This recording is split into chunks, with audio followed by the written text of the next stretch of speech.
dipersembahkan oleh Sebelum kita lanjutkan, kita mau Halo Box dulu ya. Halo Box. Halo Box. Nomor berapa Pak box? Ini angkanya Pak Presiden 8. 8 ya. Oke, kita buka box nomor 8. Netizen plus 62. Oke, tepuk tangan dulu semangatnya.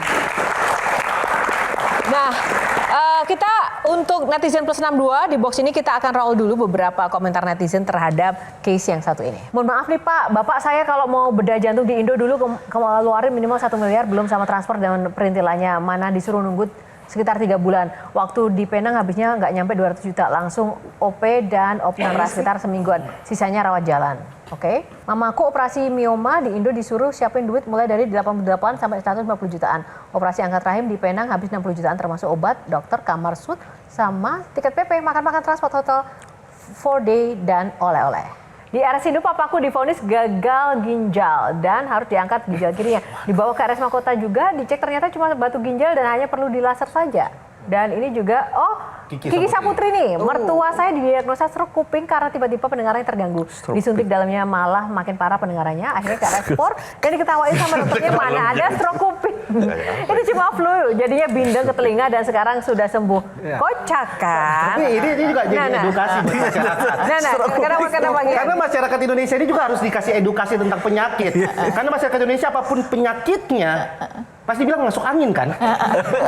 Dan obatnya adalah minum teh panas kan? Nah itu, edukasi itu yang harus dikasih tahu juga. Sama koin. Selain masalah edukasi tadi itu sebenarnya agak nyambung juga ya dengan apa yang kita bahas sebelum buka box tadi. Dengan banyak dinamika dan polemik kekurangan dokter sana sini, perlengkapan dan juga bullying tadi. Ya wajar dong Pak berarti begitu ketika masyarakat kita kalau mau berobat ke luar negeri. Menurut Bapak gimana tadi menanggapi tweet-tweet kayak gitu? Kalau saya lihat ya, dokter Indonesia yang bagus, lebih bagus dari Malaysia ada juga. Cuma yang bisa akses itu terbatas, karena sedikit. Jadi ya orang-orang Jakarta, orang-orang yang punya uang, itu bisa akses dokter-dokter yang lebih bagus. Jadi bahwa di sana lebih bagus semua, enggak. Di kita juga ada yang lebih bagus, cuman masalahnya itu sedikit sekali. Yang lainnya, karena memang dokternya jauh di bawah kebutuhan, orang tuh masuk bisa ketemunya cuma 3 menit, 4 menit, 5 menit, nggak pakai apa-apa. Ya bisa salah lihat juga kan, atau periksanya terlalu sebentar, dengerinnya kurang banyak. Nah ini yang saya bilang, emang harus diperbanyak jumlahnya. Itu harus diatur. Yang nomor 2, kita mesti perbaiki sistem kompensasinya. Supaya yang dapat 15 sama 20 per hari ini, hidupnya jangan merana. Dilihat loh. Itu sistem pembayarannya mesti dirubah. Sistem pembayarannya mesti harus dirubah. Seperti apa Pak? Aku bilang, saya sih salah satu yang menyebabkan kita ini. Karena kita bayarnya semuanya fee for service. Saya bercita-cita nggak tahu ini juga bisa rame lagi nanti. Dokter tuh harusnya dibayar fixed salary aja. Ya, sehingga mereka nggak usah ngejar-ngejar banyak-banyak. Pak, Bapak bicara kayak gini nanti di dokter-dokter bisa rame. Ada yang bilang. Tapi di luar negeri juga banyaknya begitu. Harusnya demikian. Iya, harusnya demikian. Jadi tidak mengejar ini ya. Jadi nggak mengejar banyak-banyakan. Gitu. Pasien bisa, ini positifnya, ada negatifnya. Tapi dia bisa nggak usah ngejar banyak-banyakan. Dia kalau nggak mampu, dia refer ke dokter yang mampu. Dia kerjanya bisa teamwork. Soalnya dokter kita kan susah kalau teamwork. Itu semua orang bilang gitu. Di itu kan butuh panggilan pelayanan yang luar biasa Pak. Nggak ada jaminan loh. Iya kalau gitu ya jangan jadi dokter lah. Kalau mau cari itu jadi bankir aja. Kalau mau cari duit gitu. Sebetulnya itu konsep bagus banget ya Pak ya. Di luar negeri Mbak Lula pasti tahu lah. Bagus konsepnya, tapi memang pasti harus juga ada loophole-nya juga lah pasti. Ya bisa kita pikirkan sebetulnya. Cuman apa mau yang udah penghasilannya super duper kemudian dikotakin aja penghasilannya. Kalau saya bilang yang super duper dia mau cari duit, seumur hidup mau cari duit, silakan aja cari duit. Tapi yang benar banyak dokter-dokter yang mau benar-benar berbakti kok. Aku rasa itu lebih banyak. Pak, kadang itu kalau saya cek di lapangan begitu, orang pengen jadi dokter tuh karena seolah-olah jadi dokter udah pasti kaya, Pak. Itu juga ya kalau mau jadi kaya jadi pengusaha lah. Kalau dia jadi bisa nambahin yang lain. Itu ada hubungannya dengan biaya pendidikan mahal. Jadi ketika biaya pendidikan mahal dan bekerja yang dicari adalah balik modal. Iya dong. Jadi ketika biaya pendidikannya murah, nggak ada lagi tuh pola pikir mencari keuntungan buat pribadi.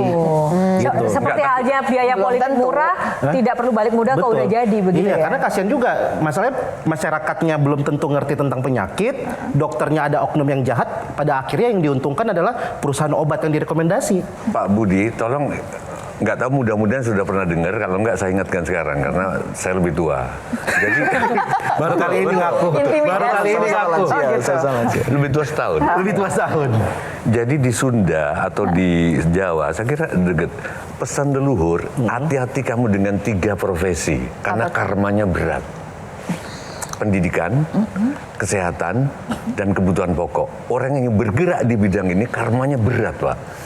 Malah yang saya berat, malah saya pendidikan, malah saya kesehatan, malah nomor 1. Kalau di pendidikan, anak saya nggak diterima di SMP favorit ini, masih saya bisa milih di SMP sana.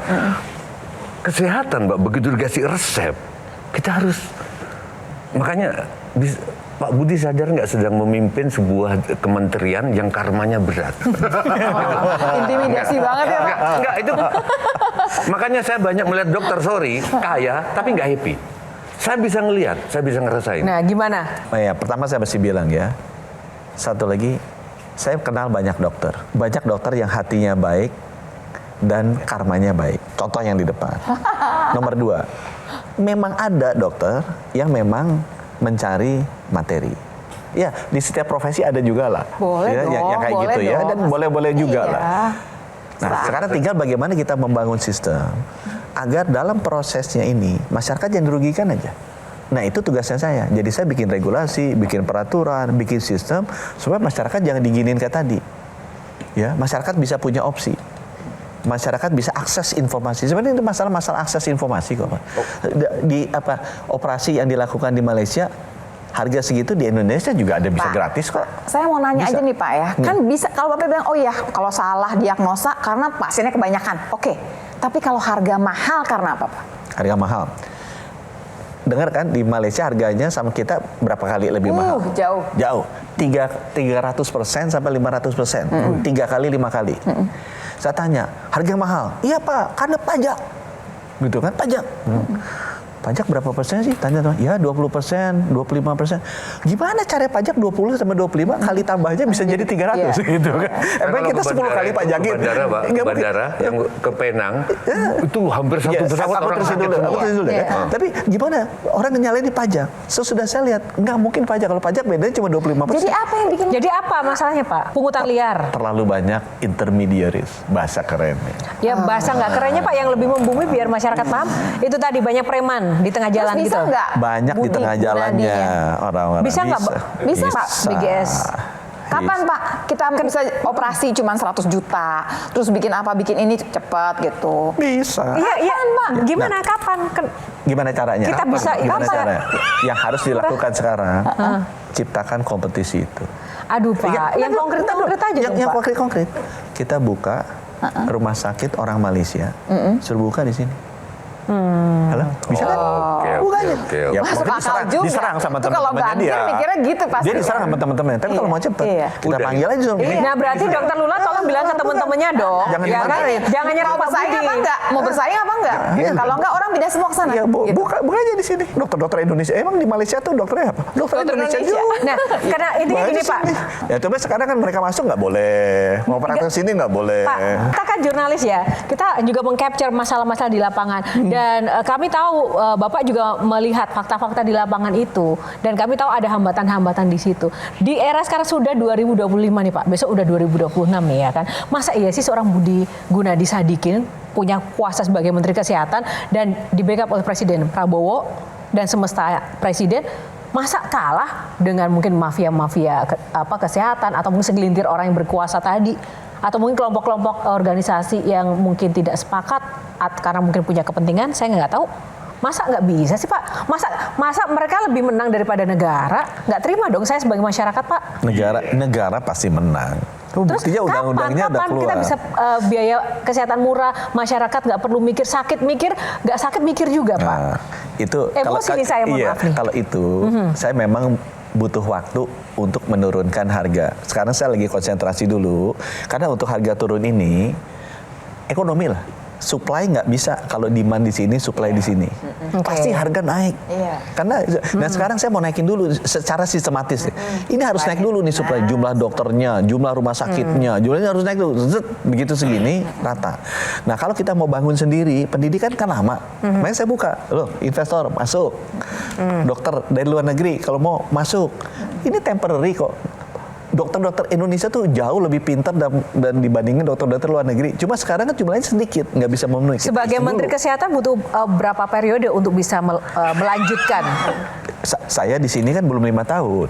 Saya tuh naik di Menteri Kesehatan Kira-kira butuh 23 Desember. butuh berapa tahun, Pak? 2027, 2028 selesai deh kata saya. Oh, semangat dulu nih. Ya, tapi mungkin Oke. Kalau saya nggak diganti ya. kabarnya sekarang Pak Purbaya rumahnya di Jaga Tentara kan kabarnya. Kalau saya pikir Menteri Kesehatan Juga lebih harus. karena bisnis terbesar di dunia itu kan militer, narkoba, farmasi. Iya. Pasti bener nggak saingannya? Soalnya gini, saya datang ke wisuda doktor di UI menyembuhkan penyakit paru hanya dengan kembang cipeluan. Dia bisa mereduksi biaya sekian juta ke bawah, gitu loh. Tapi problemnya berhadapan dengan farmasi. Nah, sikap Menteri Kesehatan gimana? Banyak potensi anak bangsa begitu. Dia dokter cum laude, bunga cipeluan, tapi jadi penelitian mangkrak. Padahal kalau itu jadi obat. Gimana? Kalau itu posisi saya jelas karena presiden sangat jelas kasih ke saya. Udahlah, buat apa yang bagus buat masyarakat jalanin aja. Udah. Jadi dan beliau sangat berani dan udah jelas kan kebijakan-kebijakannya. Tinggal kita mengawal bagaimana itu eksekusi. Nggak bisa memproduksi karena berhadapan dengan farmasi, industri farmasi. Udah dikenalin aja nanti sama aku. Wede. Jelajahi cara baru mendapatkan informasi. Download Metro TV Extend sekarang.